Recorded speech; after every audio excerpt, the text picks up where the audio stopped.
Total voters from Kerala അവർ declare ചെയ്തിരിക്കുകയാണ്. അതായത് കേരളത്തിലെ നമ്പർ 1 ഹിന്ദു പാർട്ടി CPM ആണ്. ആധികാരികതയും അതിൻ്റെ നാളത്തെ ഫ്യൂച്ചറിസ്റ്റിക് ആയിട്ടുള്ള അതൊക്കെ അവിടെ നിൽക്കട്ടെ. പക്ഷേ on the basis of this survey നമ്മൾക്കിപ്പോൾ പറയാനുള്ളത് ഒരു 29-32 എന്ന് പറയുമ്പോൾ 3%. അതൊരു ജനപ്രതിനിധിക്കാൻ സാധിക്കുള്ളൂ. അത് പിണറായി വിജയനിൽ അവസാനിക്കാൻ പാടില്ല പാർട്ടി. വിജയനിൽ ആ പാർട്ടി അവസാനിച്ചാൽ BJPക്ക് ഇവിടെ ഒരു സാധ്യത വരികയാണ്. ശശി തരൂരിൻ്റെ ജയം എവിടെ നിന്നുള്ള വോട്ടിലാണ് എന്ന് ചോദിച്ചാൽ ശശി തരൂർ ജയിക്കുന്നു. അല്ലായിരുന്നെങ്കിലോ? അത് പിണറായി വിജയൻ ഒരു അഭിപ്രായം പറഞ്ഞാൽ തിരിച്ചൊരു അഭിപ്രായം പറയാൻ പോലും ഒരു ശേഷിയില്ലാത്ത ആളുകൾ ഉണ്ടാകുക എന്ന് പറഞ്ഞാൽ അത് ജനാധിപത്യത്തിൻ്റെ ലക്ഷണമാണ്. മറ്റൊരു പ്രധാനപ്പെട്ട കാര്യം, ഈ ഒരു കമ്മ്യൂണൽ സർവേ പോളറൈസേഷൻ ഇവർ വളരെ കൃത്യമായിട്ട് രേഖപ്പെടുത്തിയിട്ടുണ്ട്. അതിൽ 2 കാര്യങ്ങൾ അവർ കൃത്യമായി പറയുന്നത്. ഒന്ന്, BJPയുടെ വളർച്ച കേരളത്തിൽ ശക്തമാകാതെ പോകുന്നതിൻ്റെ കാരണം BJP ഹിന്ദു മേഖലയിൽ മാത്രം കോൺസെൻട്രേറ്റ് ചെയ്യുകയും പക്ഷേ BJPയെക്കാളും വലിയൊരു ഹിന്ദു പാർട്ടിയായി CPM ഇവിടെ നിലനിൽക്കുകയും ചെയ്യുന്നു എന്നുള്ളത് കൊണ്ടാണ്. 19% ആളുകളാണ് CPM കേരളത്തിലെ ഹിന്ദു പാർട്ടിയാണ് എന്ന് പ്രഖ്യാപിച്ചിട്ടുള്ളത്. അപ്പം ഞാൻ ജിൻഡോനോട് ചോദിക്കാൻ ആഗ്രഹിക്കുന്നത്, കഴിഞ്ഞ കുറേ ദിവസങ്ങളിലായി തുടർച്ചയായി CPMൻ്റെ ഭാഗത്ത് നിന്ന് വന്നുകൊണ്ടിരിക്കുന്ന ഒരു ആംഗിളുണ്ട്, ഒരു പൊളിറ്റിക്കൽ ആംഗിൾ. ആ ആംഗിൾ വളരെ കൃത്യമായിട്ട് ടോർച്ചടിച്ചുകൊണ്ടിരിക്കുന്നത് ഈ പറയുന്ന സർവേയിലേക്ക് തന്നെയാണ്.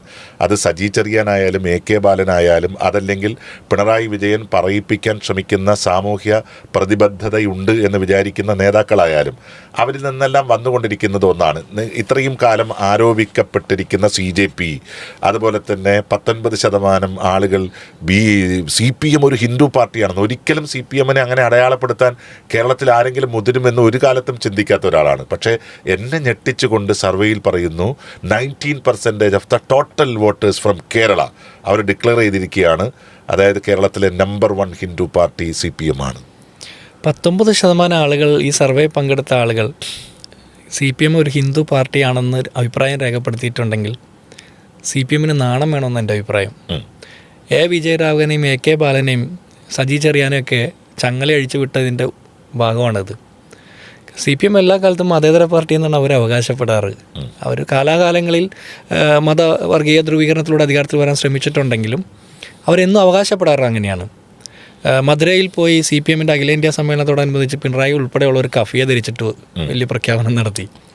അതേ ആളുകൾ തന്നെയാണ് ഷാഫി പറമ്പിലിനെ തോൽപ്പിക്കാൻ കാഫിർ സ്ക്രീൻഷോട്ട് ഇറക്കുന്നത്. അപ്പോൾ അവർ കഴിഞ്ഞ ലോക്സഭാ തെരഞ്ഞെടുപ്പിലും ഈ പഞ്ചായത്ത് തെരഞ്ഞെടുപ്പിലും ഒക്കെ ന്യൂനപക്ഷങ്ങൾക്കെതിരെ വലിയ രീതിയിലുള്ള വർഗീയ ധ്രുവീകരണത്തിന് ശ്രമിക്കുകയൊക്കെ ചെയ്തിരുന്നു. ഇതിൻ്റെയൊക്കെ പ്രതിഫലനമായിരിക്കും ഈ സർവേയിൽ പറയുന്നത്.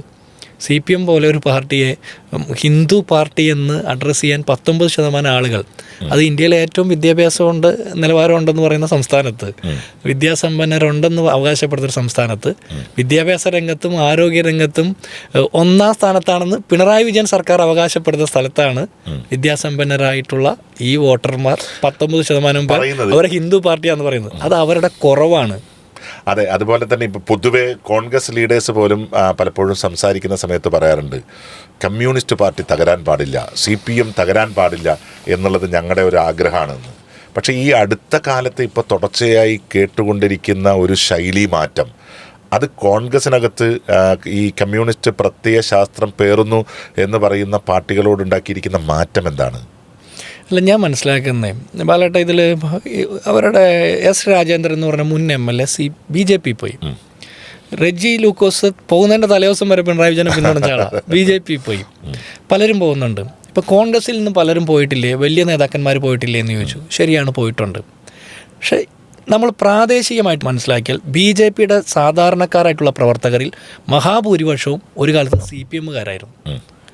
CPMൽ നിന്നാണ് പ്രവർത്തകർ BJPയിലേക്ക് ചെന്നിട്ടുള്ളത്. കോൺഗ്രസിൽ നിന്നോ UDFൽ നിന്നോ അധികം പോയിട്ടില്ല. നേതാക്കന്മാർ പോയിട്ടുണ്ട്. അതിന് പല കാരണങ്ങളുണ്ട്. ഞാൻ ചോദിക്കുന്നത്, CPM ഒരു കേഡറെ ഉണ്ടാക്കി ഒരു MLA ആക്കുമ്പോൾ വർഷങ്ങളുടെ ട്രെയിനിങ്ങിലൂടെയാണ് ഒരു കേഡർ MLA ആയി വരുന്നത്. CPMൽ പാർട്ടി ചിഹ്നത്തിൽ മത്സരിക്കുന്ന ഒരു MLA. കോൺഗ്രസ് അത്രത്തോളം ഒരു കേഡർ സംവിധാനമൊന്നുമില്ല, കുറേ കൂടി ലൂസ് സിസ്റ്റമാണ്.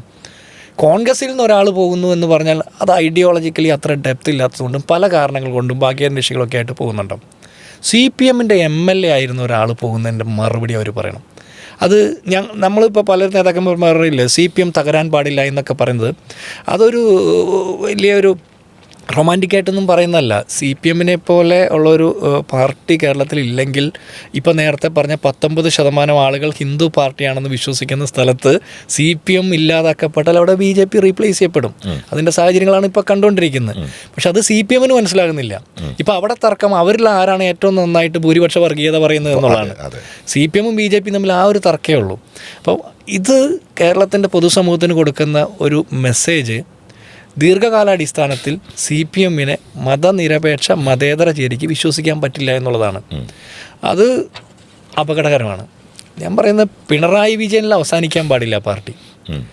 പിണറായി വിജയനിൽ ആ പാർട്ടി അവസാനിച്ചാൽ BJP-ക്ക് ഇവിടെ ഒരു സാധ്യത വരികയാണ്. കോൺഗ്രസ് ഇല്ലാതാക്കപ്പെടില്ല. കോൺഗ്രസ് ഈ രാജ്യത്തെ ഭരണത്തിൽ നിന്ന് പോയിട്ട് 11 വർഷമായി. മിക്കവാറും സംസ്ഥാനങ്ങളിലൊക്കെ തോറ്റു നിൽക്കുക. കേരളത്തിൽ 10 വർഷമായിട്ട് തോറ്റു. പക്ഷെ എല്ലാ ബൂത്തിലും ഒരു കോൺഗ്രസ്സുകാരൻ കൊടി കെട്ടാനുണ്ടാവും. ബംഗാളിൽ CPM-ന് പ്രവർത്തിക്കാൻ ആളുകളെ ഓൺലൈനിൽ പരസ്യം കൊടുത്തെടുക്കേണ്ട ഗതികേടാണ്.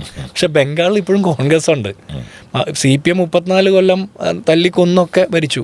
മമതാ ബാനർജി വന്നപ്പോഴും സാഹചര്യം വ്യത്യസ്തമൊന്നുമല്ല. എന്നിട്ടും കോൺഗ്രസ് ഉണ്ട്. ത്രിപുരയിലും കോൺഗ്രസ് ഉണ്ട്. അവിടെ BJP-യോട് ഏറ്റുമുട്ടാൻ കോൺഗ്രസ് ഉണ്ട്.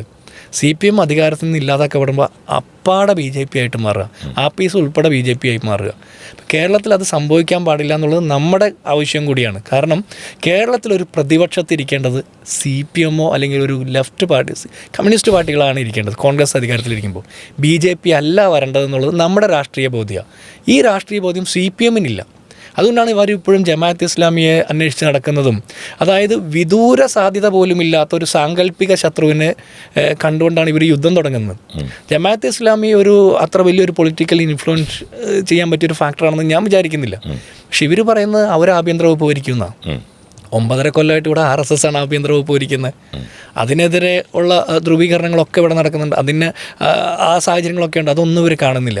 അപ്പോൾ CPM തകർക്കപ്പെടാൻ പാടില്ല എന്നുള്ളത് നമ്മുടെ ഒരു ആഗ്രഹം മാത്രമാണ്. അവർ തകർത്തേ അടങ്ങുള്ളൂ എന്ന് വെച്ചാൽ നമുക്ക് എങ്ങനെ അവരെ രക്ഷപ്പെടുത്താൻ പറ്റും? മറ്റൊരു ഞെട്ടിക്കുന്നൊരു കണക്ക് എനിക്ക് ഈ സർവേയിൽ എന്നെ സംബന്ധിച്ചിട്ട് തോന്നിയിട്ടുള്ളത്, ഇപ്പോൾ പാർലമെൻറ്റ് തെരഞ്ഞെടുപ്പ്, നിയമസഭാ തെരഞ്ഞെടുപ്പുകളെല്ലാം പരിശോധിച്ച് കഴിഞ്ഞാൽ സ്ഥിരമായി BJP-ക്ക് ഒരു വോട്ട് വർധനവ് കേരളത്തിൽ സംഭവിച്ചിട്ടുണ്ട്.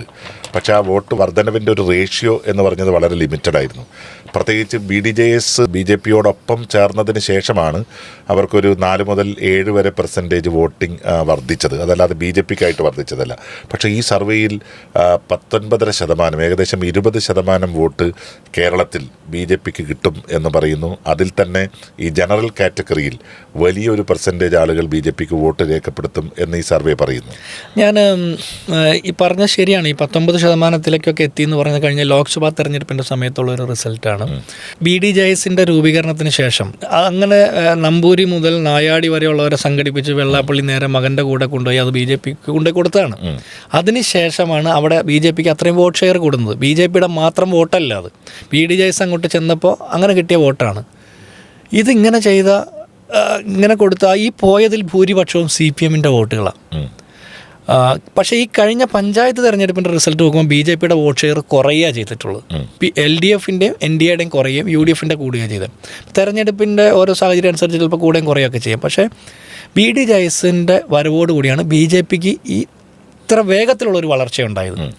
ഇനി അതിനപ്പുറത്തേക്ക് ഒരു വളർച്ച ഉണ്ടാകുമെന്ന് ചോദിച്ചാൽ എന്നെ സംബന്ധിച്ചിടത്തോളം അത് ഞാൻ ചിലപ്പോൾ ഒരു കോൺഗ്രസ്സുകാരനായതുകൊണ്ടായിരിക്കാം, അല്ലെങ്കിൽ കുറേ കൂടി പോസിറ്റീവായിട്ട് ചിന്തിക്കുന്നതുകൊണ്ടായിരിക്കാം, ഇനി ഇതിലും വലിയൊരു വളർച്ച BJP-ക്ക് ഉണ്ടാവില്ല. ഈ സർവേയിൽ തന്നെ പറയുന്നുണ്ട്, ഒരു സാച്ചുറേഷൻ ഇതിനകത്ത് പറയുന്നുണ്ട്. ഇനി BJP-ക്ക് വളർച്ചയില്ല. കാരണം അതിൻ്റെ കാരണങ്ങളും പറയുന്നുണ്ട്. പ്രത്യേകിച്ചിട്ട് ഈ 18 മുതൽ 24 വയസ്സ് വരെയുള്ള കാറ്റഗറി, അവരാണല്ലോ ഇനി അതിനകത്തേക്ക് റിക്രൂട്ട് ചെയ്യപ്പെടേണ്ടത്. അവർ പറയുന്നത് കേരളത്തെക്കുറിച്ച് ബോധ്യമില്ലാത്ത പാർട്ടിയാണ് BJP എന്നുള്ളൊരു പ്രയോഗമുണ്ട്. അപ്പോൾ ആ പ്രയോഗം ജിൻഡോ പറഞ്ഞതുപോലെ ഒരു തടസ്സം അല്ല, ഒരു ബാരിക്കേഡ് BJP-യുടെ വളർച്ചയെ സംബന്ധിച്ച് കേരളത്തിൽ BJP-യുടെ മാക്സിമത്തിലാണ് അവർ ഈ 19.78 എന്നൊക്കെ പറഞ്ഞത്. താഴേക്കേ വരുള്ളൂ. ഇനി മറ്റൊരു പ്രധാനപ്പെട്ട കാര്യം ഇതിനകത്ത് സൂചിപ്പിക്കാനുള്ളത് മുഖ്യമന്ത്രി സ്ഥാനാർത്ഥികളുമായി ബന്ധപ്പെട്ടിട്ടുള്ളതാണ്. അത് പറയുന്നതിന് മുൻപ് തന്നെ കേരളത്തിലെ 45-നും 55-നും വയസ്സിനിടയിലുള്ള ആളുകൾ കോൺഗ്രസിനെ കുറിച്ചിട്ട് ഒറ്റ ആശങ്ക മാത്രമേ ഇതിനകത്ത് പറയുന്നുള്ളൂ. അതല്ലെങ്കിൽ ഈ 32% എന്നുള്ളത് 40-ലേക്ക് എത്തിയേനെ. ആ കാറ്റഗറിയിലുള്ള ആളുകൾ പറയുന്നത് കോൺഗ്രസിനെ കുറിച്ച് ഭയപ്പാടോടുകൂടി പറയുന്നത് കോൺഗ്രസിനകത്തെ അന്തസംഘർഷങ്ങളെ കുറിച്ചിട്ടാണ്. അപ്പോൾ ആ ഒരു അന്തസംഘർഷം ഇല്ലാതെ തന്നെ ഞാൻ ജിൻഡോട് പറയുന്നു, മുഖ്യമന്ത്രി ഏറ്റവും കൂടുതൽ മുഖ്യമന്ത്രി സ്ഥാനത്തേക്ക് ഇപ്പോൾ പേര് പറഞ്ഞിരിക്കുന്നത് ശ്രീ VD സതീശൻ്റെ പേരാണ്. 22% ആളുകൾ. അത് സ്വാഭാവികമായിട്ടും നമുക്ക് തിരിച്ചറിയാൻ കഴിയുന്ന ഒരു കാര്യമാണ്. പക്ഷേ ഞാൻ ചോദിക്കാൻ ആഗ്രഹിക്കുന്ന ഒരു ചോദ്യം, ഇതിനകത്ത് രണ്ടാളുകൾ മുഖ്യമന്ത്രി പദത്തിലേക്ക് പ്രത്യേകമായി ഞാൻ നോട്ട് ചെയ്തിട്ടുള്ള രണ്ടാളുകളാണ്. ഒന്ന് 9% വോട്ടുകളുമായി ശശി തരൂരും, അതുപോലെ തന്നെ 14% വോട്ടുമായി ശ്രീ രാജീവ് ചന്ദ്രശേഖറും. അതായത് കേരളത്തിൻ്റെ ഏതോ ഒരു സ്ഥലത്ത് കേരളത്തിൻ്റെ ഒരു മാനസാന്തരം സംഭവിക്കുന്നുണ്ടോ? അതായത് കോർപ്പറേറ്റുകൾ അല്ലെങ്കിൽ ബ്യൂറോക്രാറ്റുകൾ, ടെക്നോക്രാറ്റുകൾ, അതുപോലെ തന്നെ അക്കാഡമിസ്റ്റ് എന്നൊക്കെ പറയുന്ന കാറ്റഗറിയിലേക്ക് രണ്ടുപേരെയും നമുക്ക് അവിടെ നിർത്താം. രാഷ്ട്രീയ വൈരുദ്ധ്യങ്ങൾക്കപ്പുറം അങ്ങനെയുള്ള ആളുകൾക്ക് വേണ്ടി വോട്ട് രേഖപ്പെടുത്തുന്ന ഒരു പെർസെൻറ്റേജ് ആളുകൾ കേരളത്തിൽ വർദ്ധിക്കുകയാണോ? ഞാൻ അതിലേക്ക് വരാൻ പറയട്ടെ. അതിനു മുമ്പ് ഒരു കാര്യം, കോൺഗ്രസ്സിലെ ഗ്രൂപ്പ് പ്രശ്നം കൊണ്ടാണ് ഈ കുഴപ്പം മുഴുവൻ ഉണ്ടാകുന്നതിന് അതിനോട് എനിക്കൊരു യോജിപ്പ് കുറവാണ്. കാരണം നെഹ്റു പ്രധാനമന്ത്രിയാകുന്ന സമയത്ത് പട്ടേലിനെ പ്രധാനമന്ത്രിയാക്കണം എന്നുള്ള, ICC പ്രസിഡന്റ് ആക്കണം എന്നുള്ള അഭിപ്രായമുള്ള ആളുകളായിരുന്നു കൂടുതൽ. പട്ടാഭി സീതാരാമയ്യ ഗാന്ധിയുടെ സ്ഥാനാർത്ഥിയായിരുന്നു, മഹാത്മാഗാന്ധിയുടെ സ്ഥാനാർത്ഥിയായിരുന്നു. സുഭാഷ് ചന്ദ്രബോസ് മത്സരിച്ച് ജയിക്കുക ചെയ്തിട്ടുള്ളത്. അഭിപ്രായ വ്യത്യാസം കോൺഗ്രസിന്റെ ജനാധിപത്യത്തിന്റെ ഭാഗമാണ്. ആർ ശങ്കർ മുഖ്യമന്ത്രിയായിരുന്നപ്പോഴും, പട്ടം താണുപിള്ള മുഖ്യമന്ത്രിയായിരുന്നപ്പോഴും, കെ കരുണാകരൻ മുഖ്യമന്ത്രിയായിരുന്നപ്പോഴും, AK ആന്റണി ഉമ്മൻചാണ്ടി മുഖ്യമന്ത്രിയായിരുന്നപ്പോഴും ഒക്കെ കോൺഗ്രസിൽ ഗ്രൂപ്പുകൾ ഉണ്ടായിരുന്നപ്പോഴും കോൺഗ്രസ് 100 സീറ്റിന്റെ ബലത്തിൽ അധികാരത്തിൽ വന്നിട്ടുണ്ട്. 111 സീറ്റ് പിടിച്ചിട്ട് അടിയന്തരാവസ്ഥയ്ക്ക് ശേഷം അധികാരത്തിൽ വന്നിട്ടുണ്ട്. അപ്പോൾ ഗ്രൂപ്പുകൾ കൊണ്ട് കോൺഗ്രസിന് ഒരു കുഴപ്പമുണ്ടെന്ന് വിചാരിക്കുന്നു. പക്ഷേ ചില ഗ്രൂപ്പുകൾ കൊണ്ട് ദോഷമുണ്ടാകും എന്ന് വിചാരിക്കുന്നവര് യൂത്ത് അല്ല. അത് പ്രത്യേകം ഇതിനകത്ത് പറഞ്ഞിരിക്കുന്നു. Older voters 45+ more concerned about infighting 50 to 53% suggesting institutional memory of past conflict. അത് ശരിയാണ്. അവർ ഈ ഗ്രൂപ്പ് അഭിപ്രായ വ്യത്യാസങ്ങൾ പരസ്യമാക്കപ്പെടുന്നത് കൊണ്ട് പലർക്കും ബുദ്ധിമുട്ടുണ്ട്. കോൺഗ്രസിന്റെ കുഴപ്പം അതാണെന്ന് പറയും. CPM ഇതുണ്ട്, വിഭാഗീയത എന്നുള്ളൊരു ഓമനപ്പേരിട്ട് അവർ വിളിക്കുന്നത്.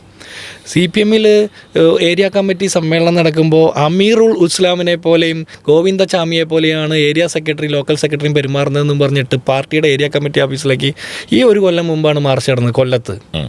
കൊല്ലത്തോ കായംകുളത്തോ എവിടെയോ. അപ്പോൾ അതൊക്കെ വിഭാഗീയതയാണ്. കോൺഗ്രസ്സിൽ അത് ഗ്രൂപ്പാണ്. CPM ഞാൻ പറയുന്നത് ഇത്തരം അഭിപ്രായ വ്യത്യാസങ്ങൾ പറയുന്നത് ജനാധിപത്യത്തിൻ്റെ ലക്ഷണമാണെന്ന് വിചാരിക്കുക. അതായത് പിണറായി വിജയൻ ഒരു അഭിപ്രായം പറഞ്ഞാൽ തിരിച്ചൊരു അഭിപ്രായം പറയാൻ പോലും ഒരു ശേഷിയില്ലാത്ത ആളുകളുണ്ടാകുക എന്ന് പറഞ്ഞാൽ അത് ജനാധിപത്യത്തിൻ്റെ ലക്ഷണമല്ല. ഇനി ഇതിൻ്റെ പേരിൽ ഗ്രൂപ്പ് ഉണ്ടായിരുന്നല്ലോ കരുണാകരൻ കേരളം ഭരിക്കുന്ന സമയത്ത്. കേരളത്തിൻ്റെ ചരിത്രത്തിലെ വലിയ ഡ്രാസ്റ്റിക് ആയിട്ടുള്ള വികസന പ്രവർത്തനങ്ങൾ തുടങ്ങിയ കരുണാകരൻ്റെ കാലത്ത്. ഉമ്മൻചാണ്ടി കേരളം ഭരിക്കുമ്പോഴും ഗ്രൂപ്പ് ഉണ്ടായിരുന്നു. എല്ലാ ജില്ലയിലും മെഡിക്കൽ കോളേജ് തുടങ്ങി. ഗ്രൂപ്പ് ഉള്ളത് കൊണ്ട് ഇവിടെ ഏതെങ്കിലും വികസന പ്രവർത്തനം തടസ്സം വന്നോ? മെട്രോ റെയിലും വിഴിഞ്ഞം തുറമുഖം വരുന്നതിൽ തടസ്സം ഉണ്ടായോ? അപ്പോൾ കോൺഗ്രസ്സിലെ ഗ്രൂപ്പ് എന്ന് പറഞ്ഞാൽ അതിനകത്ത് ജനാധിപത്യ പ്രക്രിയയുടെ മാത്രം ഭാഗമാണ്. അതിൻ്റെ പേരിൽ പൊതുസമൂഹത്തിന് കിട്ടേണ്ട വികസനോന്മുഖമായിട്ടുള്ള ഒരു പ്രവർത്തനവും തടസ്സപ്പെട്ടില്ല എന്ന് മാത്രമല്ല കുറേ കൂടി നന്നായിട്ട് പോവുക ചെയ്ത് ഒരു പരസ്പര ഓഡിറ്റിംഗ് ഉള്ളത് നല്ലതാണ്. ഇനി ഇത് പഴയ തലമുറയുള്ള ആളുകളുടെ നേതാക്കന്മാരുടെ അഭിപ്രായ വ്യത്യാസം കൺസേൺ ആണ്. ഇനി ഇതിനപ്പുറത്ത് കോൺഗ്രസിൻ്റെ മുഖ്യമന്ത്രി സ്ഥാനാർത്ഥികളായിട്ട് പരിഗണിക്കപ്പെടുന്നവരുടെ ടോട്ടൽ വോട്ട് നോക്കുമ്പോൾ അത് പകുതിയിലധികമാണ്. അതായത് കേരളത്തിലെ പൊതുസമൂഹത്തിൻ്റെ ഭൂരിപക്ഷം ആളുകളും കോൺഗ്രസിന് മുഖ്യമന്ത്രി ഉണ്ടാകുമെന്ന് വിചാരിക്കുന്നവരാണ്. ആരാണ് മുഖ്യമന്ത്രി എന്നുള്ള കാര്യത്തിലാണ് ഈ 2-3 പേരുടെ പേരുള്ളൂ. അപ്പോൾ കോൺഗ്രസ് മുഖ്യമന്ത്രി വരുമെന്ന് കേരളത്തിലെ ആളുകൾ തീരുമാനിച്ചു. സർക്കാർ മാറുമെന്ന് അപ്പോൾ അതിൽ നിന്ന് കാര്യം വ്യക്തമാണ്. ഇനി ശശി തരൂരിൻ്റെ രാജീവ് ചന്ദ്രശേഖരൻ്റെയും വോട്ട് ഞാൻ വിചാരിക്കും ഇത് ചില ഫാൻറ്റസീസിൻ്റെ ഭാഗമാണ്. ഫാന്റസി കേരളത്തിലുണ്ടോ? അതിൽ കുറച്ച് ഉണ്ട്. ഇപ്പോൾ ശശി തരൂർ കേരളത്തിലൊരു യാത്രയൊക്കെ നടത്തി, ഇപ്പോൾ കുറേ ആളുകൾ സ്വീകരിക്കുകയൊക്കെ ചെയ്തു. അദ്ദേഹത്തിൻ്റെ സ്വീകരിക്കാൻ ആളുകളുണ്ടായിരുന്നു. ഇതൊക്കെ അത് സ്വാഭാവികമായിട്ടും ഉണ്ടാകുന്നതാണ്. ഞാനൊരു കാര്യം ചോദിക്കട്ടെ. ശശി തരൂരും രാജീവ് ചന്ദ്രശേഖരും തിരുവനന്തപുരത്ത് മത്സരിച്ചപ്പോൾ ഈ കോൺഗ്രസിൻ്റെ ബൈറ്റ് എവിടെ കിടക്കുന്നത് അതാണ് ഞാൻ ഉദ്ദേശിക്കുന്നത്. ഇന്ത്യയിലെ ഏറ്റവും നന്നായിട്ട് ഇംഗ്ലീഷിൽ പ്രസംഗിക്കുന്ന MP ആണ് ശശി തരൂർ. ഇതേവരെ ആരും ഉപയോഗിക്കാത്ത വലിയ ഇംഗ്ലീഷ് വാക്കൊക്കെ പറഞ്ഞിട്ടുണ്ട്. വലിയ റെക്കോർഡൊക്കെ ആയിരുന്നു. ഈ രാജീവ് ചന്ദ്രശേഖരും ശശി തരൂരും മത്സരിച്ചപ്പോൾ ഈ അർബൻ വോട്ട് ബാങ്കിലാണ്, വോട്ടേഴ്സിൻ്റെ ഇടയിലാണ് ഇത്തരം ട്രെൻഡുകൾ കൂടുതൽ കാണുന്നത്. പക്ഷേ റിയാലിറ്റി കുറേ കൂടി റിയൽ പൊളിറ്റിക്കൽ സാഹചര്യം ഫേസ് ചെയ്യുന്ന ഗ്രാമപ്രദേശങ്ങളിലെ മനുഷ്യർക്ക് അവരാണ് കുറേ കൂടി, ഞാൻ വിചാരിക്കുന്നത് അങ്ങനെയാണ്. ഇപ്പോൾ BJPയുടെ വളർച്ച നോക്കിയാൽ അർബൻ മണ്ഡലങ്ങളിൽ അവർക്ക് വളർച്ച ഉണ്ടാകുകയും ഗ്രാമപ്രദേശങ്ങളിൽ ഇന്ത്യ മുന്നണി വലിയ വിജയം നേടുന്ന സാഹചര്യമൊക്കെ ഉണ്ടാകും. ഈ യഥാർത്ഥ ജീവിത സാഹചര്യം കുറേ കൂടി നേരിട്ട് അനുഭവിക്കുന്നത് ഈ പറഞ്ഞ ആളുകളാണ്. നഗരങ്ങളിലുള്ളവരല്ല എന്നല്ല ഞാൻ പറയുന്നത്. നഗരങ്ങളിലുള്ള ഈ അനുഭവിക്കുന്ന ആളുകൾ കോൺഗ്രസിനോടൊപ്പമാണ്. അല്ലാത്ത ആളുകൾക്കാണ് ഇവിടെ മൊത്തം ഒരു കുഴപ്പമാണ്.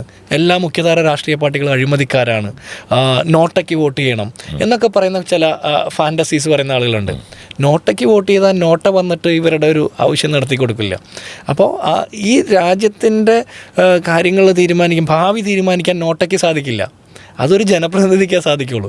എന്നാലും ചില ആളുകൾ പറയും ഞങ്ങൾ ഇവരോടൊക്കെ എതിരാണ്, അതുകൊണ്ട് ബെസ്റ്റ് അവൈലബിൾ കാൻഡിഡേറ്റിന് വോട്ട് ചെയ്യുക എന്നുള്ളതാണ് ഒരു പോളിസി.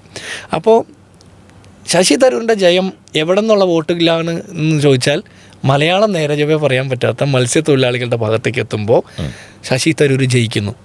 അല്ലായിരുന്നെങ്കിൽ ഇന്ത്യയിലെ ഏറ്റവും നല്ല ഇംഗ്ലീഷിൽ പ്രസംഗിക്കുന്ന MP, കോൺഗ്രസിൻ്റെ working committee member, AICC president സ്ഥാനത്തേക്ക് മത്സരിച്ച വ്യക്തി, വിശ്വപൗരൻ എന്നൊക്കെ നമ്മൾ സെലിബ്രേറ്റ് ചെയ്യുന്ന ശശി തരൂർ തിരുവനന്തപുരത്ത് യാതൊരു രാഷ്ട്രീയ പ്രവർത്തനം നടത്താത്ത, ആ ജനങ്ങളുടെ ജീവിതവുമായി ബന്ധപ്പെട്ട് നേരിട്ട് ഇടപഴകാത്ത, പെട്ടെന്ന് വന്ന രാജീവ് ചന്ദ്രശേഖർ എന്ന BJPയുടെ സ്ഥാനാർത്ഥിയുടെ മുമ്പിൽ തോറ്റുപോയാനെ. അപ്പോൾ കോൺഗ്രസ്സിന് കൃത്യമായിട്ട് ഇതിലൊരു കാഴ്ചപ്പാടുണ്ട്, കോൺഗ്രസ് എവിടെയാണുള്ളതെന്ന്. ഗാന്ധി പണ്ടേ പറഞ്ഞിട്ടുണ്ട്, രാജ്യത്തിൻ്റെ ആത്മാവ് ഗ്രാമങ്ങളിലാണ്. നമ്മൾ കുറേ കൂടി രാഷ്ട്രീയ സാഹചര്യം നേരിട്ട് മനസ്സിലാക്കാൻ ഞാൻ വിചാരിക്കുന്നു ഗ്രാമങ്ങളിലുള്ളവർക്ക് മനസ്സിലാകുന്നത്. നഗരത്തിൻ്റെ തിരക്കിനിടയ്ക്ക് ആളുകൾക്ക് മനസ്സിലാകാത്തത് കൊണ്ടായിരിക്കും 14.5% പേര് രാജീവ് ചന്ദ്രശേഖർ മുഖ്യമന്ത്രിയാകണമെന്ന് ആഗ്രഹിക്കുന്നത്. ആ 14% എന്നുള്ള എണ്ണം പോലെ എന്നെ ഭയപ്പെടുത്തുന്നതാണ്. അവർ എന്തുകൊണ്ടാണ് മുഖ്യമന്ത്രിയാകണമെന്ന് ആഗ്രഹിക്കുന്നത്? വോട്ടിൻ്റെ പിൻബലത്തിലാണ്. അത് ഏത് പൊളിറ്റിക്സാണ് അവർ പറയുന്നത്? ഇപ്പോൾ നിങ്ങൾ ഗുജറാത്ത് കണ്ടുപഠിക്കൂ എന്നവർ പറയുന്നുണ്ട്, നിങ്ങൾ ഉത്തർപ്രദേശ് കണ്ടുപഠിക്കുന്നു BJP പറയുന്നുണ്ട്. BJP കാലങ്ങളായിട്ട് ഭരിക്കുന്ന സ്ഥലങ്ങളാണ് ഇതൊക്കെ. കേരളം എന്തുകൊണ്ടും അവിടേക്കാളൊക്കെ മുന്നിലാണ് നിൽക്കുന്നത്. ഇപ്പം നമ്മൾ പിണറായി വിജയനെ എതിർക്കുമ്പോൾ പോലും 1970കളിൽ കേരള മോഡൽ ഓഫ് ഡെവലപ്മെൻറ്റ് എന്ന് പറഞ്ഞ ടേം കോയിൻ ചെയ്യപ്പെട്ടിട്ടുണ്ട്. പൊതുജനാരോഗ്യ, പൊതുവിദ്യാഭ്യാസ, പൊതുവിതരണ രംഗത്ത്. അതിനേക്കാളപ്പുറം നമ്മുടെ സാമൂഹിക മതേതര കാഴ്ചപ്പാട് ഈ രാജ്യത്തെ മറ്റെല്ലാ സംസ്ഥാനത്തേക്കാൾ മുമ്പിൽ നിൽക്കുകയാണ് നമ്മൾ. ആ നിൽക്കുന്ന സംസ്ഥാനം ഗുജറാത്ത് പോലെ ആക്കുമെന്നോ അല്ലെങ്കിൽ UP പോലെ ആക്കുമെന്നോ ഒക്കെ പറയുന്നത് അതിൻ്റെ ഒരു സെൻസ് കിട്ടാത്തത് കൊണ്ടാണ് രാജീവ് ചന്ദ്രശേഖർ മുഖ്യമന്ത്രി ആകണമെന്ന് ആഗ്രഹിക്കുന്നത്. അറ്റ്ലീസ്റ്റ് ശബരിമലയിലെ സ്വർണ്ണക്കൊള്ള നടന്നിട്ട് ആ കാര്യത്തിൽ ഒരു രാഷ്ട്രീയ നിലപാട് പറയാൻ BJP സംസ്ഥാന പ്രസിഡന്റിന് ഇതുവരെ പറ്റിയിട്ടില്ല. ആ വിഷയത്തിൽ ഒരു സമരം പോലും ചെയ്യാനായിട്ട് BJPക്ക് വ്യക്തമായിട്ട് പറ്റിയിട്ടില്ല. അങ്ങനെയുള്ള ഒരാൾ മുഖ്യമന്ത്രിയാകുന്നതിൽ നിന്ന് എന്താ കിട്ടുക? നമ്മൾ സെലിബ്രേറ്റ് ചെയ്യുന്നത് ഒരു ജനനേതാവിനെ ആയിരിക്കണം. നമ്മൾ ഞാൻ പറഞ്ഞില്ലേ, ഈ വെള്ളിത്തിരയിലെ ഹീറോസിൽ നിന്ന് റിയൽ ലൈഫ് ഹീറോസിലേക്ക് നമ്മുടെ രാഷ്ട്രീയം കുറച്ചുകൂടി ചകഞ്ഞു നോക്കണമെന്ന് ഞാൻ വിചാരിക്കുക. അതിന് കുറേ കൂടി പ്രാപ്തി ഉണ്ടാകുന്നത് സാധാരണക്കാരായിട്ടുള്ള മനുഷ്യർക്കാണ്. നമ്മൾ വിചാരിക്കും ഉന്നത വിദ്യാഭ്യാസം കിട്ടിയിട്ടുള്ള ആളുകൾ, കുറേ കൂടി ജീവിത സൗകര്യങ്ങളുള്ള ആളുകളൊക്കെ രാഷ്ട്രീയത്തെ കുറേ കൂടി നന്നായിട്ട് വിലയിരുത്തുന്നത്. പക്ഷേ അരാഷ്ട്രീയവാദം കൂടുതലുള്ള ആ മനുഷ്യരല്ല. പോളിംഗ് ബൂത്തിൽ ചെന്ന് മണിക്കൂറോളം ക്യൂ നിന്ന് അന്നത്തെ ദിവസത്തെ പണി മെനക്കെട്ട് നിന്ന് ക്യൂ നിന്ന് വോട്ട് ചെയ്യുന്ന കുറേ സാധാരണക്കാരുള്ളത് കൊണ്ടാണ് നമ്മുടെ ജനാധിപത്യം ഇങ്ങനെ നിലനിൽക്കുന്നത്. അല്ലാതെ ഈ വീട്ടിലിരുന്ന് എല്ലാ സൗകര്യത്തിൻ്റെയും ഇതെല്ലാം കഴിഞ്ഞിട്ട് രാഷ്ട്രീയം മൊത്തം അഴിമതിയാണ് എന്ന് പറയുന്ന ആളുകളിലല്ല നമ്മുടെ ജനാധിപത്യം നിലനിൽക്കുന്നത്. അതുകൊണ്ട് ആ വോട്ട്, ആ പെർസെൻറ്റേജ് ഭയപ്പെടുത്തുന്നതാണ്. അതിൻ്റെ എണ്ണം കൂടുന്നത് കൂടുതൽ പ്രശ്നമാണ്. മുഖ്യധാര രാഷ്ട്രീയ പാർട്ടികൾ കുറേ കൂടി ആഴത്തിൽ ചിന്തിച്ച് പ്രവർത്തിക്കേണ്ടതാണ്. തീർച്ചയായിട്ടും. ഇനി മറ്റൊരു പ്രധാനപ്പെട്ട കാര്യം, ഒരു തെരഞ്ഞെടുപ്പിൻ്റെ മുമ്പിൽ UDF നിൽക്കുകയാണ്. 29-32, ബാക്കി നമുക്ക് വിടാം. ഏകദേശം 3% വോട്ടിൻ്റെ വ്യത്യാസമാണ് ഈ സർവേ ബേസ് ആയിട്ട് നമ്മൾ അതാണല്ലോ ഇപ്പോൾ സംസാരിച്ചുകൊണ്ടിരിക്കുന്നത്. സർവേയുടെ ആധികാരികതയും അതിൻ്റെ നാളത്തെ ഫ്യൂച്ചറിസ്റ്റിക് ആയിട്ടുള്ള അതൊക്കെ അവിടെ നിൽക്കട്ടെ. പക്ഷേ on the basis of this survey നമ്മൾക്കിപ്പോൾ പറയാനുള്ളത് ഒരു 29-32 എന്ന് പറയുമ്പോൾ 3%, ഏകദേശം 6 ലക്ഷം വോട്ടർമാരുടെ വ്യത്യാസം മാത്രമേ ഇതിനകത്ത് കാണാനുള്ളൂ. അപ്പോഴും ഒരു UDFൻ്റെ ഒരു സ്പോക്സ് പേഴ്സൺ എന്നുള്ള രീതിയിൽ ഞാൻ ചോദിക്കുന്നത്, ഇവിടെ പ്രതികരിക്കാത്ത, അതല്ലെങ്കിൽ തീരുമാനമെടുത്തിട്ടില്ലാത്ത 15% ആളുകളുണ്ട് എന്ന് പറയുന്നു. അത് ഏകദേശം ഇവിടുത്തെ മൂന്നാമത്തെ മുന്നണിയോടൊപ്പം നിൽക്കുന്ന ഒരു ജനസംഖ്യയാണ്. 15% ഓഫ് ദ ടോട്ടൽ വോട്ടേഴ്സ്. അതാണ് നമ്മുടെ സ്വിംഗ് വോട്ടേഴ്സ് എന്ന് പറയുന്നത്. അവരിലേക്ക് എത്തിപ്പെടാൻ കഴിയുന്ന എന്ത് സ്ട്രാറ്റജിക്കാണ് ഈ 3 മാസം കൊണ്ട് UDF ചെയ്യാൻ സാധിക്കുന്നത്? ഞാൻ മനസ്സിലായത് നമ്മുടെ നാട്ടിൽ 2,70,00,000 അത്ര വോട്ടർമാരുണ്ട്. അതിൽ 1400 എത്ര പേരുടെ ഈ സർവേ 1419 സാമ്പിള്. പക്ഷെ അത് സാമ്പിൾ ഓൾവേസ് സാമ്പിൾ, അത് നമ്മൾ കുറ്റപ്പെടുത്തണം. അതിൽ 15% അഭിപ്രായം പറയാതെ. അപ്പോൾ അതിൽ 15% എന്ന് പറഞ്ഞാൽ ഏകദേശം 200 ചില്ലാൻ പേര് അഭിപ്രായമില്ല എന്നാണ് പറയുന്നത്. ഈ അഭിപ്രായം ഇല്ല എന്ന് പറയുന്നത് ഉറപ്പായിട്ടും UDF അനുകൂലമായിരിക്കും. അഭിപ്രായം ഉണ്ടായിരുന്നെങ്കിൽ അവർ സർക്കാരിനെ പിന്തുണച്ചേനെ. കഴിഞ്ഞ ലോക്സഭാ തെരഞ്ഞെടുപ്പിൻ്റെ സമയത്ത് നോർത്ത് ഇന്ത്യയിൽ ചാനലുകൾ ക്യാമറയും മൈക്കും തൂക്കിയിട്ട് നിങ്ങളുടെ അഭിപ്രായം എന്താണെന്ന് വെച്ചപ്പോൾ മിണ്ടാതിരുന്നു കുറേ മനുഷ്യർ. അപ്പോൾ നോർത്ത് ഇന്ത്യയിൽ ഇന്ത്യ മുന്നണിക്ക് അനുകൂലമായിട്ട് ആരും ഒന്നും പറഞ്ഞില്ലെന്ന് പറഞ്ഞു. അയോധ്യയിൽ ഇന്ത്യ മുന്നണിയാണ് ജയിച്ചത്. ഈ മിണ്ടാതിരുന്ന മനുഷ്യർക്ക് മിണ്ടാൻ ഭയമുള്ളതുകൊണ്ടാണ് മിണ്ടാതിരുന്നത്. പക്ഷെ അവർ വോട്ട് ചെയ്തപ്പോൾ സർക്കാരിനെതിരായിട്ടാണ് വോട്ട് ചെയ്തത്. അപ്പോൾ ഈ 15% മനുഷ്യർ ഭയമുള്ളവരാണ്. ഒരു ഫേസ്ബുക്കിൽ ഒരു പോസ്റ്റ് ഇട്ടാൽ പോലും ജയിലിൽ പോകുന്ന കാലത്ത് പരസ്യമായിട്ട് താല്പര്യമില്ലാത്ത ആളുകൾ അവർ വോട്ട് ചെയ്യുന്ന സമയത്ത് വോട്ട് ചെയ്ത് തീരുമാനിച്ചവരാണോ? അല്ലല്ല, അവരൊക്കെ വോട്ട് ചെയ്യുമെന്നാണ് എൻ്റെ ഒരു പ്രതീക്ഷ. കാരണം തെരഞ്ഞെടുപ്പിൽ അത് റിഫ്ലക്റ്റ് ചെയ്യപ്പെട്ടിട്ടുണ്ട്. കഴിഞ്ഞ ലോക്സഭാ തെരഞ്ഞെടുപ്പിലും അതിനുശേഷമൊക്കെ നമ്മൾ പലപ്പോഴും ശ്രദ്ധിക്കുന്നത് ഈ ആളുകൾ 9.5 കൊല്ലക്കാലം ഭരിച്ച സർക്കാരിനെ പിന്തുണയ്ക്കാനുള്ളവരായിരുന്നെങ്കിൽ ഞങ്ങൾ സർക്കാരിനെ പിന്തുണച്ചേനെന്ന് പറഞ്ഞു. അപ്പോൾ അഭിപ്രായം പറയാതിരിക്കുന്ന അവർ ഇനിയും വെയിറ്റ് ചെയ്യാണ്, എന്തൊക്കെയാണ് നടക്കാൻ പോകുന്നതെന്ന് വെയിറ്റ് ചെയ്യാണ്. തീർച്ചയായിട്ടും ഇതുവരെ പറഞ്ഞതിനപ്പുറത്തേക്ക് എന്തൊക്കെ UDF ചെയ്യാനുണ്ടെന്ന് ചോദിച്ചാൽ കുറേ കൂടി ചെയ്യാനുണ്ട്. പക്ഷേ ഇതുവരെ പറഞ്ഞത് വീണ്ടും വീണ്ടും പറയുക എന്നുള്ളതാണ് ആദ്യത്തെ കാര്യം. UDF വലിയ ജയത്തിന് പല കാരണങ്ങളുണ്ട്. ലോക്കൽ ബോഡി ഇലക്ഷനിൽ അതിൽ വോട്ടർ പട്ടിക പഠിച്ചതും വോട്ടർ പട്ടികയിൽ പേര് ചേർത്തതും കുറച്ചതുമായി ബന്ധപ്പെട്ട ഏറ്റവും ആദ്യത്തെ പ്രവർത്തനം പ്രതിപക്ഷ സമരം, സർക്കാർ വിരുദ്ധ സമരത്തിൽ ജനങ്ങളെ കൂടെ കൂട്ടിയത്, ഓരോ വിഷയത്തിലും സർക്കാരിനെ ഓഡിറ്റ് ചെയ്യാൻ ജനങ്ങളെ പ്രാപ്തരാക്കിയത്, ശബരിമലയിലെ സ്വർണ്ണക്കൊള്ള, വിലക്കയറ്റം, ഇങ്ങനെ എല്ലാ വിഷയങ്ങളും ജനങ്ങളെ പ്രാപ്തരാക്കിയതെന്ന് പറഞ്ഞാൽ മുൻപ് നടന്ന തെരഞ്ഞെടുപ്പിൽ അത്രത്തോളം നമുക്ക് പറ്റിയില്ല. 2021 നിയമസഭാ തെരഞ്ഞെടുപ്പിൽ ഒരു ലെവൽ പ്ലേയിങ് ഫീൽഡ് ഉണ്ടായിരുന്നില്ല. സർക്കാരിന് കുറേ കൂടി ഏകപക്ഷീയമായ ഒരു സാഹചര്യം ഉണ്ടായിരുന്നു. ഇവിടെ ഞങ്ങൾ കുറേ കൂടി ജനങ്ങളെ കൊണ്ട് തന്നെ സർക്കാരിനെ ഓഡിറ്റ് ചെയ്യിപ്പിക്കാൻ നിരന്തരം വിഷയങ്ങൾ ചൂണ്ടിക്കാണിച്ചു കൊടുത്തുകൊണ്ടിരുന്നു. അത് കുറേ കൂടി വേഗത്തിൽ നടത്തും. വോട്ടർ പട്ടികയിലെ പ്രവർത്തനം നടത്തും, ബൂത്ത് ലെവലിലെ സംഘടനാ സംവിധാനം ശക്തിപ്പെടുത്തും. അതുകൂടാതെയാണ് ഈ പറഞ്ഞ പ്രവർത്തനങ്ങൾ കുറേ കൂടി വേഗതയിൽ ചെയ്യാൻ ഞങ്ങൾ ആഗ്രഹിക്കുന്നു. അപ്പോൾ ഈ 15% പേരും കൂടി UDF അനുകൂലമായിട്ട് അഭിപ്രായം രേഖപ്പെടുത്തും എന്നാണ് നമ്മുടെ ഒരു വിശ്വാസം. ഓക്കെ, ഈ സർവേ നമുക്ക് സമ്മപ്പ് ചെയ്യാം.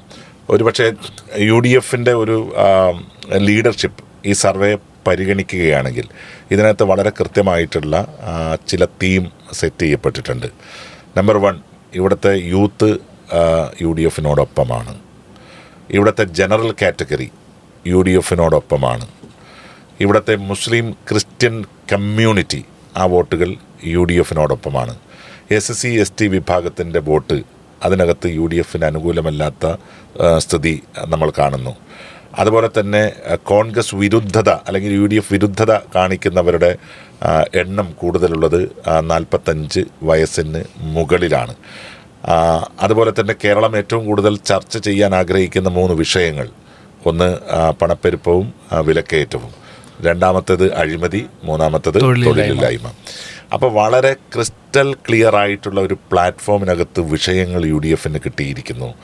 ഈ ഒരു സർവേയെ ബേസ് ചെയ്തിട്ട് ഏതെങ്കിലും രീതിയിലുള്ള ഒരു കാര്യക്ഷമമായ പ്രവർത്തന ശൈലി UDF ഭാഗത്ത് നിന്ന് സമരങ്ങൾ എന്നതിനപ്പുറം ഇവിടുത്തെ മൊത്തം ജനതയെ അഡ്രസ്സ് ചെയ്യാൻ പറ്റുന്ന ഏതെങ്കിലും രീതിയിലുള്ള പ്രവർത്തനങ്ങൾ ഉണ്ടാവാൻ സാധ്യതയുണ്ടോ?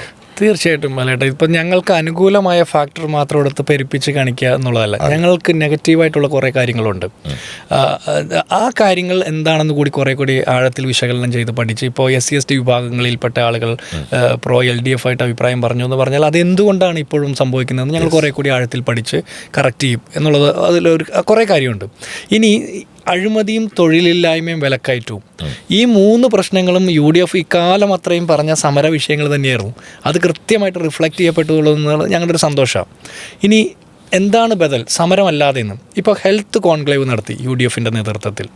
മുൻപ് ഒരിക്കലും ഒരു പ്രതിപക്ഷ മുന്നണിയുടെ നേതൃത്വത്തിൽ നടത്തിയിട്ടില്ല. ഞങ്ങൾ അധികാരത്തിൽ വരുമ്പോൾ കേരളത്തിലെ ആരോഗ്യരംഗത്ത് വരുത്താൻ പോകുന്ന മാറ്റങ്ങൾ ആ മാറ്റങ്ങളെക്കുറിച്ചിട്ട് ചർച്ച ചെയ്ത് അതിൻ്റെ രൂപരേഖ തയ്യാറായി ഹെൽത്ത് കോൺക്ലേവ്. ഇപ്പോൾ കഴിഞ്ഞ ദിവസമാണ് ഇൻഡസ്ട്രിയൽ കോൺക്ലേവ്. അതായത് നമ്മുടെ ഇവിടുത്തെ ഒരു പ്രധാനപ്പെട്ട പ്രശ്നം അൺഎംപ്ലോയ്മെൻ്റാണ്. അതിനെ ടാക്കിൾ ചെയ്യാൻ വേണ്ടിയിട്ടുള്ള കുറേ പോളിസീസ്, അതുമായി ബന്ധപ്പെട്ട ചർച്ചകൾ നടത്തുന്നു, പോളിസീസ് ഫ്രെയിം ചെയ്യുന്നു, അങ്ങനെ ഓരോന്നും. അപ്പോൾ ഇതൊരിക്കലും ഒരു പ്രതിപക്ഷ സംഘടനയോ അല്ലെങ്കിൽ മുന്നണിയോ ഒരിക്കലും മുൻകാലങ്ങളിൽ ചെയ്യാറില്ല. ഞങ്ങൾ കുറേ കൂടി അതിനെ അതിനെ പറയുക, ഒരു നമ്മൾ വിമർശനം മാത്രമല്ല, നമ്മൾ വന്നാൽ എന്ത് ചെയ്യുമെന്ന് പൊതുസമൂഹത്തിന് മുമ്പിൽ വയ്ക്കാൻ നമ്മുടെ ക്രിയേറ്റീവായിട്ട് നമ്മുടെ കയ്യിൽ ഒരു റിപ്പോർട്ടുണ്ട്. ആ റിപ്പോർട്ടും കൂടി വെച്ചിട്ടാണ് ഞങ്ങൾ പോകുന്നത്. ഇപ്പോൾ ഓരോ മേഖലയിലും ഇപ്പോൾ ഇവിടെ തനതായിട്ട് നമുക്ക് എന്താണ് ഇവിടെ ഉള്ളത്. ഇപ്പോൾ ടൂറിസം മേഖല നമ്മുടെ ഗവൺമെൻറ് തിരിഞ്ഞു നോക്കിയിട്ട് പോലുമില്ല.